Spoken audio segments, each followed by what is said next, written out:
Et stop, tu roules sur le boulevard BD, ces albums sont faits pour toi. Le Héros du Louvre, tome 2, Le jeu du silence, et tome 3, Liberté.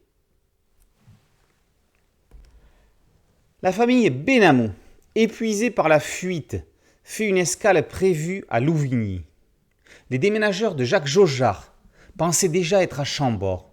Ils doivent se rendre à Pau, à la tête d'un camion empli d'œuvres d'art pour éviter qu'elles ne soient spoliées par les Allemands.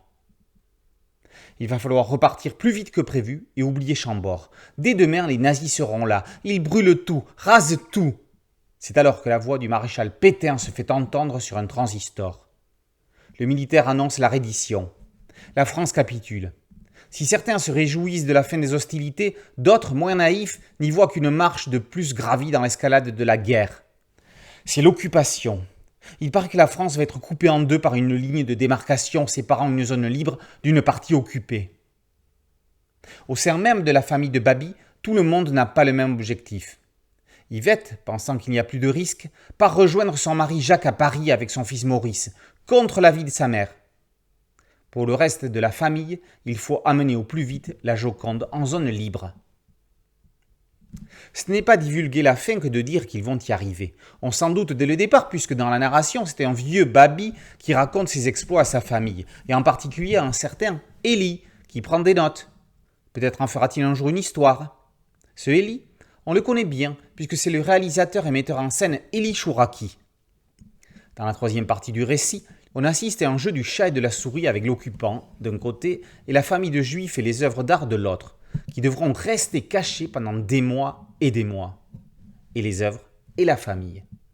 La suite, on la connaît. Ce sera la libération avec l'arrivée des chars américains. Le Héros du Louvre est une histoire de guerre, mais c'est aussi une histoire de l'art. Jacques Jaujard a pris une décision salvatrice en organisant la fuite des œuvres. Tout un patrimoine aurait certainement disparu corps et biens sans cela. Outre le sourire de Mona Lisa, dans les œuvres les plus célèbres dissimulées par Babi Maclouf, Benamou, il y avait un autre tableau majeur de Léonard de Vinci, Sainte Anne, la Vierge et l'enfant Jésus jouant avec un agneau. Cette peinture, qui fait la couverture du tome 2 et que l'on verra raccrochée à sa place dans le final, représente tout un symbole. Jésus serre l'agneau sacré contre lui. Ça signifie qu'il accepte le sacrifice. Il sait qu'il mourra pour que les hommes vivent. Jésus rassure sa mère par son sourire. Si celle-ci s'inquiète, la grand-mère Sainte Anne sait que son petit-fils vivra dans le cœur des hommes au-delà de la mort, pour l'éternité. L'allégorie prend une dimension incroyable en plein milieu de la guerre, quand personne ne pouvait prédire l'issue du conflit.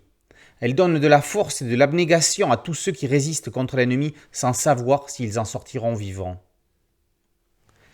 Laetitia De Pedri, dans un trait semi-réaliste et une ambiance sépia, et Élie Chouraki, avec l'attendrissement d'un petit-fils qui a aujourd'hui dépassé l'âge de son grand-père, montre comment le monde a sauvé l'art, alors que d'habitude, c'est lui qui sauve le monde. La trilogie du Héros du Louvre se clôt avec émotion. On retrouvera en principe, dès la fin de l'année, Babi sous les traits de Cadmerade au cinéma. Le Héros du Louvre, trilogie signée Élie Chouraki et Laetitia De Pedri, est paru aux éditions Glénat. Boulevard BD, c'est un podcast audio, une chaîne YouTube et un site dédié. Merci de liker, de partager et de vous abonner. A très bientôt sur Boulevard BD. Ciao.